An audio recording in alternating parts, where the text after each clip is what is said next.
Hello, everyone.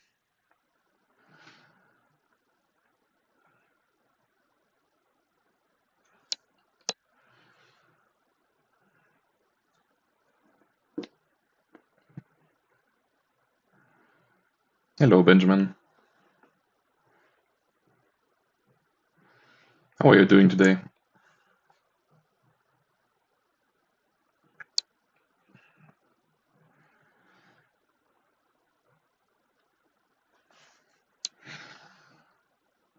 Let's wait a few more minutes for everyone to join.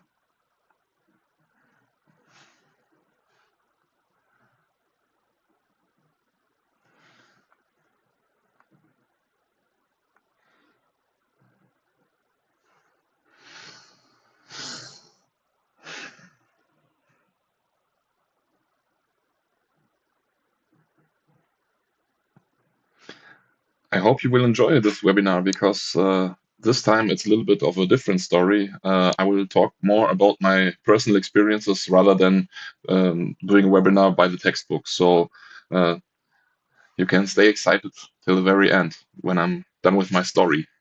And I'm really excited to answer your questions that you will definitely have at the very end.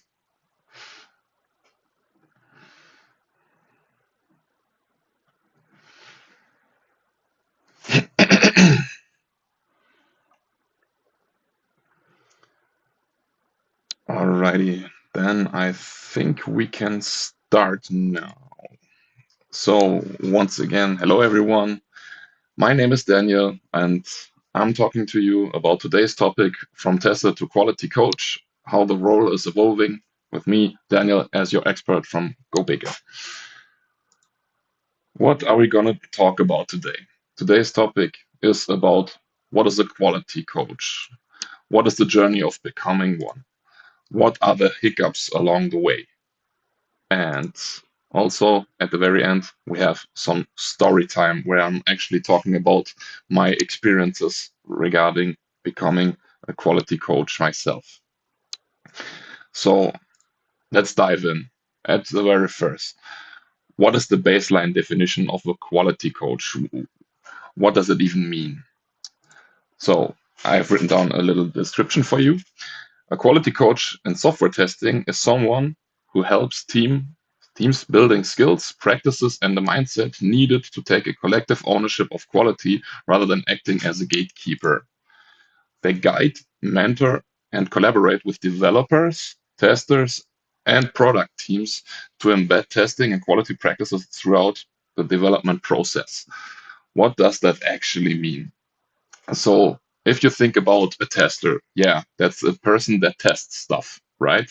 But since we're talking about a quality coach, that's a person that is doing more, that goes above and beyond to actually, um, what do you say about that?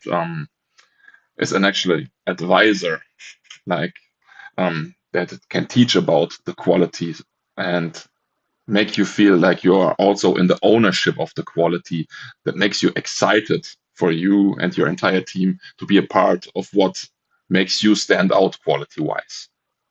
They can collaborate, act as a mentor, or even just guide you, walking you by your hand to get to the goal that we all want to reach.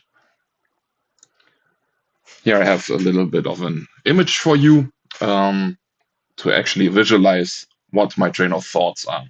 As a tester, yeah, you sit next to your computer and search for bugs, basically. The only thing you do is keep the software bug free. Yeah, you do write your tickets and whatnot, but more or less you are in a little bit of a bubble. In a nutshell, you are more doing stuff by yourself. You are actually more inside of a cocoon, let's say that. But we want to do more with our skills, right? It's not that we want to stay as a basic tester. We want to approach higher goals. And that's why we chose the route to go to become a quality coach. What does that mean? We try to emphasize on the entire quality of the software, not just us doing our job and trying to keep the software bug free. No, we want to reach higher ups. We want to reach the devs. We want to reach the entire team to get to the goal that everyone has the same mindset at the very end, to be actually approachable, to talk to people, to have camaraderie at the very end, because at least in my opinion, camaraderie includes that we have the same goal and try to reach it in a friendly manner instead of working against each other. And that's where the quality coaches come into play. Right. So let's continue on. A little bit about the journey to become a quality coach from the standpoint of a tester. And in my opinion, it's rather straightforward. There are, I think I wrote down 7 steps for it. The first one is be a tester at the very beginning, and you actually have to enjoy what you do, because in the very end, if you enjoy the stuff that you're actually doing, you can be the one to preach, to be actually one to be approachable, and others can see, oh, the stuff that he's doing is maybe a thing that we can learn a thing or two. You have to be proficient in your area, because even rookies can theoretically become quality coaches, but first they have to be in the right mindset and on the right skill set as well, because you have to think outside the box. You don't have to think inside of your cocoon. You have to breach out of that entire bubble thinking. You have to be approachable, and that can only be achieved when you are proficient in your area. You have to get others hooked in the way you are thinking. What does that mean? You have to make your colleagues be part of the quality focused team. You can think of stuff yourself, but the trick is you have to make others think alike. They have to want to get into the ins and outs of the quality thinking instead of just doing their job in and out, because in the very end, that's not gonna run for the most part. You can do it, but is that good? I don't think so. Step 4, involve people in testing. Get everyone on board. The devs can do the unit tests and also the integration tests. You can do the system tests, but also the higher ups, teach them Gherkin, for example, and get them involved into testing, because they can also write tests. They don't have to implement them, but for them to be part of the entire thing, they should also get involved into testing, at least to some capacity. Of course, there are some restrictions regarding timelines and money-wise and whatnot, but do your best. Show them and actually lead the way. That's where you have to become the mentor. You have to be the leader. You have to be the coach for them. Show them what quality is and get them excited for the quality, because at the very end, we all want the same thing, but we sometimes don't know it at that very point in time. So show them, leave them. No, don't leave them at the start. Teach them how to approach the very end. And the very end is all of us being part of the quality team and achieving the best possible outcome at the very end. As I said, be the mentor. You are the all-seeing eye, and you can answer all the questions revolving around testing and quality in general. You will be the guy that gets called, oh, this does not work, or maybe he has an idea. You are the one to get called, and you want to get called, because you are the guru at the very end, right? And that's an awesome feeling, and you really, really want to have that. But small steps at a time, right? And with having small steps at a time, there can also always be some hiccups, which I also want to show you, because I encountered them as well. Some hiccups along the way you may or may not encounter. I hope for you not to encounter them, but if you encounter them, see it as a valuable lesson that gets added. People doubting you. Yeah, you can have all the certifications in the world, but still people have doubts about your skills. Try to overcome that. Try to be as professional as possible, and maybe actually show them that you know better. You being in the valley of despair. If you've heard about the Dunning-Kruger effect, which you probably have, I have a little slide for you showing you where we're currently at. In this case, we are talking about the valley of despair, where your confidence is rather on the low side and your competence starts to rise. But don't worry, things will get better as time goes on and your skills rise. So you being in the valley of despair should not discourage you from actually becoming a quality coach, right? Don't worry, things will get better and don't get discouraged. You not being able to apply all the knowledge you accumulated. I had the situation multiple times where I learned awesome stuff in my certifications and whatnot, but I wasn't able to apply the knowledge because of time restraints, of colleague restraints, to be honest, because colleagues can also counteract your way of becoming a quality coach, but I will tell you about that later on. So do not get discouraged by the current situation you're in if it does not benefit you in this case. You being in the wrong place at the wrong time. As I said, there can be money restraints in your projects, there can be time restraints, and even personal restraints and whatnot. Do not get discouraged. Things can and will get better if you just stick to it, right? So try to keep your head up, and if you actually enjoy it, it will get better by itself. Sometimes you have to push a little bit, but you know the drill. Being hard stuck at just a tester.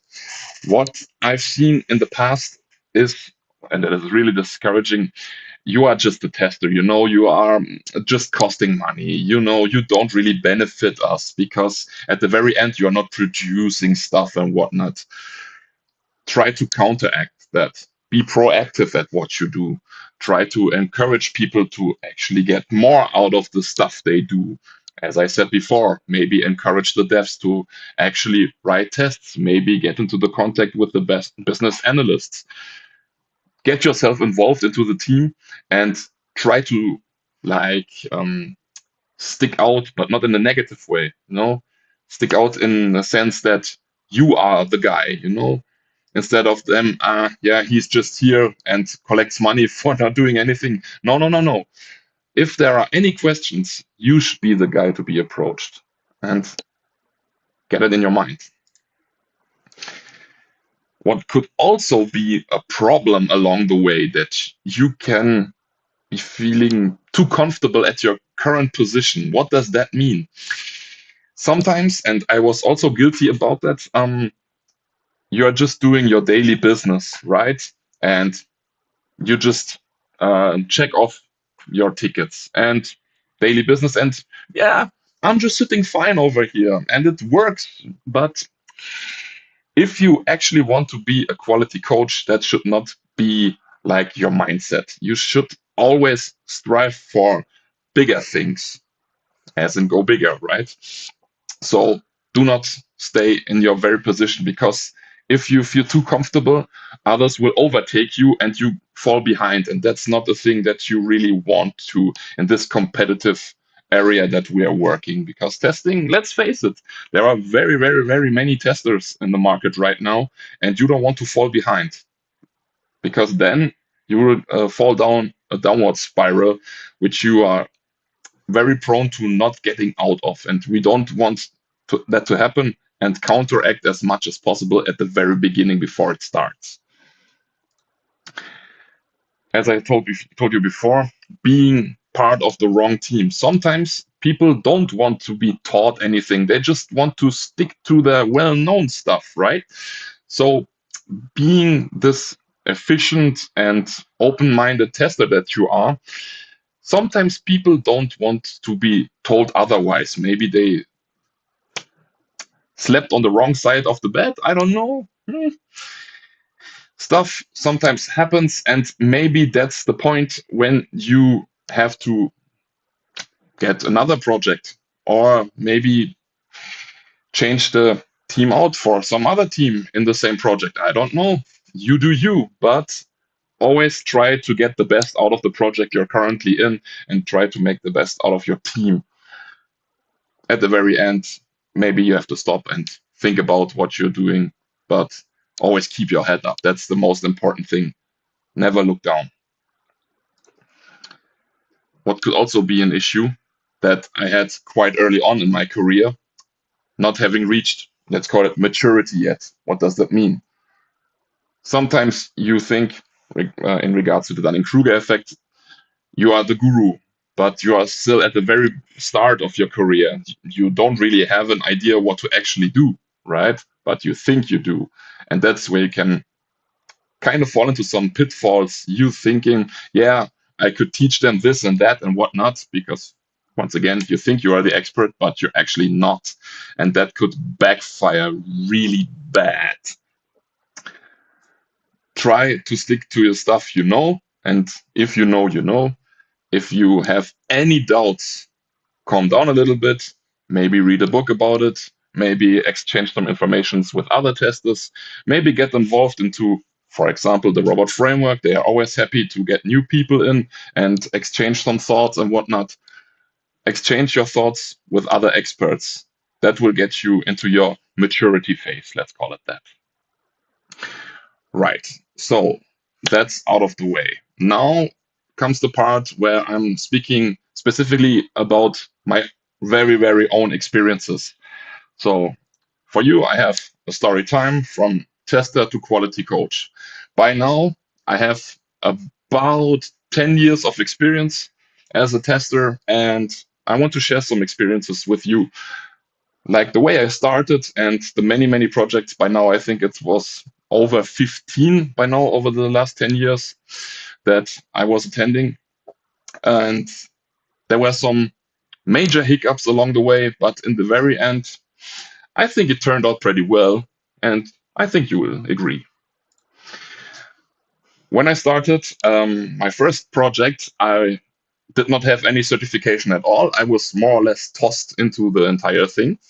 And I was just reading off the book what I should do. And by doing that and not exchanging with other people, I got into the wrong mindset. I thought I know what bugs were, how to actually approach the devs and whatnot. And yeah, that is the pitfall that many people fall into that are first time testers. And I think that's a huge loss. So many people get lost behind because they think they actually know their stuff. And once they get challenged, basically, that's a huge downfall for them. I thought, yeah, I know the stuff by heart. And I think I'm good at what I actually do. So I approach different people inside of the project and actually telling them, yeah, I have some improvement suggestions, what they could actually look like. Like we should use this tool, or maybe we should hire some new people regarding that, or maybe kick out this person because he's not performing as much. But as I told you before, Dunning-Kruger effect is a real thing. And from that point on, many people looked at me funny. They thought, yeah, what the hell is he talking about? Does he actually know what he does? And as the years went on, I had that multiple times where I thought, yeah, let's go by the textbook. Does not work, because every project is an entire different story and an entire different topic where you always have to adapt. So don't think just because you have some experience and you have XYZ certification and whatnot that you can actually be the quality coach that you think you are at this very moment. So what happened then? I took some time off from projects and actually started studying testing and test automation again to get up and running once again after this little downfall that I had basically. So after spending X amount of time, I can't really tell you by now because it's like a long time ago by now. I read so many articles. I read the syllabi from the ISQB, for example. I got involved into the robot framework and whatnot. I exchanged some information with other experts. I joined forums, which I would highly suggest you doing as well, because those forums are the stuff that actually got me thinking about different stuff that I would have never come up with in the first place, right? So if you have the option, get some information from the seniors, because there is a reason why they are seniors now. They have stood the test of time and they know what they are talking about. get involved with other quality coaches. They know what they did before was sometimes wrong, sometimes right, but they know what the special sauce is that you want to have as well. Always get involved and talk to people. After that amount of time that I spent with the experts and reading different books and getting certain certifications, I came back to the very same people that I've been talking to before and trying to make suggestions that could improve the entire project structure. Once I've had the discussion with the different experts and actually reading into different topics and whatnot, my suggestions were more profound, and actually I could back up my suggestions with data that could prove that I am right in this case and not just some random dude that does some testing magic. So once that happened, people tended to agree with me and actually gave me the opportunity to tell them, hey, let's go this route or that route and whatnot. In that case, it was very, very comforting for me to actually get the feedback from people that what I'm saying is good. And you get into this feedback loop in a positive way. They give you good feedback, you come up with good stuff, and they are more open to more suggestions. And that's when the transition happened from the tester role or test automation engineer role to becoming the mentor that they're actually seeking. They didn't know it at that very time, but once I got that trust, which is the most important aspect about being a quality coach, having the trust of the people that you're working with, because at the very end, you are the expert. And when you have that trust, you can actually lead them. They didn't know that they wanted that or needed that, but once you actually do it and they see that it works, they will follow your lead. And that's where the rainbow lies, the very end of the rainbow. After that point, I was able to actually teach people how to do stuff. I could come up with solutions that they would have never thought about. I could train some more colleagues that could actually help me in developing different solutions for different other teams. And at the very end, my goal was more than met. Instead of just saying, okay, my work is done here, the ticket is closed. No, no, no, no, no, no, no.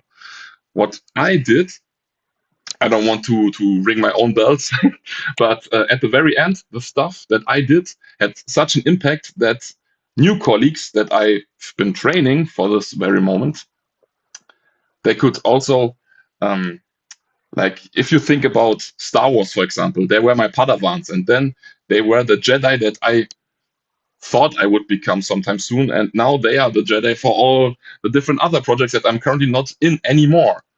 And I think that could spiral out of proportion. They can also become the experts now. And that is so comforting for me that I had a good impact about their career.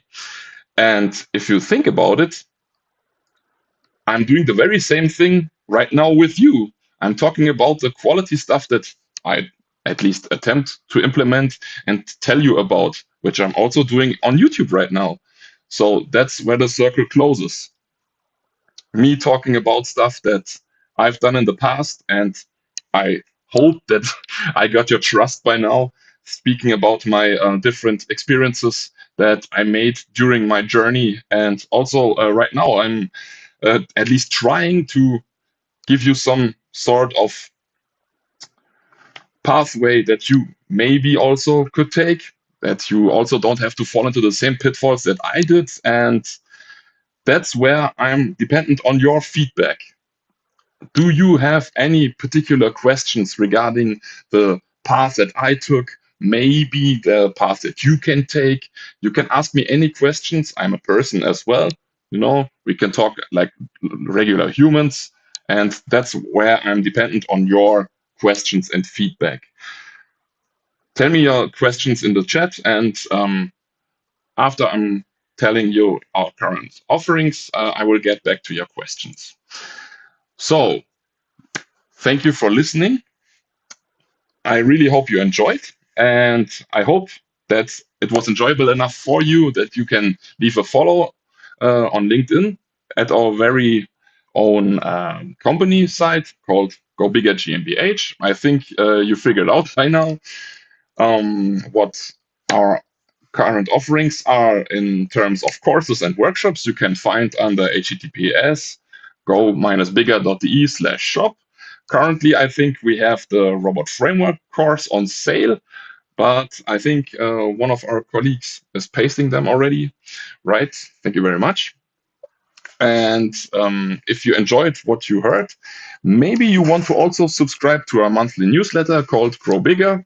In this newsletter, we are talking about different new topics that arise from, for example, the robot framework that we are involved in, as well as general topics regarding software testing and test automation. It's once per month. And we are also telling you about our upcoming webinars that we are then having for the next month, right? So I think I see a question from Benjamin. A question that I had: when talking and sharing your testing and quality knowledge, how do you deal with a team that doesn't support you? That's a very great question. So the thing is, you have to somehow earn their trust. Maybe it takes some time. And what you can do, in Germany at least, we call it salami tactic, like salami tactics, where you try to include your different suggestions in very small portions. What does it mean? Instead of saying, yeah, we have to overhaul our entire like, for example, test automation solution, instead, do it gradually, piece by piece, iteration by iteration. And then they can see that the stuff that you do actually works, but not in an overthrow kind of fashion, more in a sense of, okay, that works as well, that works as well. And then after some time, you earn that trust. At least that's my train of thought about that. And once you have that trust, then you can implement bigger changes. Let me tell you one thing that can work, but does not have 100% certainty if it works. Because, as I told you before, there are some people that don't want to get taught something. They just want to stay at the status quo. They just want to stay at the stuff they know, and that's the difficult part about that. There is no right or wrong answer regarding your question. There is just some hints that I can give you. Is my answer satisfying for you?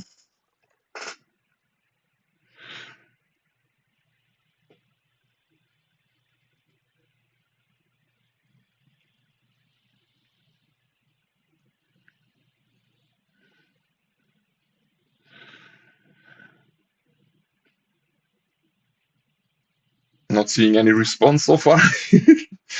That makes sense though, and I'm very satisfied. Okay. If you have any other questions, I'm online for a few more minutes. But besides that, I'm done with this webinar for this week. Thank you very much for joining, and have a nice day.